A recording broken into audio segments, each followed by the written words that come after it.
Di, asahin natin yung natutulog mong isip. Ha? Ito na logic by. Logic. Si Pedro, inutusan ng kanyang nanay bumili sa karinderya. Binigyan siya ng 20 coins para bumili ng ulam. Ang nabili niyang ulam halagang 56 pesos. Ngayon, magkano sukli niya? Ha? Ano sagot mo? Wala ka dyan? Ano sagot mo? 44. Ano sagot mo?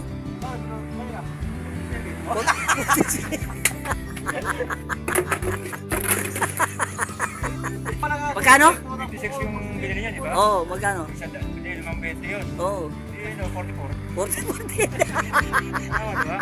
Ikaw, Mar. Lahat pa rin, siyempre, isutusan ka lang. Hindi ka Hindi, bumili nga ng ulam eh. Halaga 56 pesos. Wala, hindi. 46. 44. 44 pa rin. 100. 400. Benji, 44 din. Ha? 80? Ang lalabo naman mga... Ito yung tamang sagot doon. 5.20. Tig-coins. Na coins na 20. 56 pesos yung halaga ng ulam. Ang sukli niya, 4 pesos. O, nakuha nyo? 60 lang yun, halaga. O. Halaga naman ibigay mo yung 5.20 coins sa ano?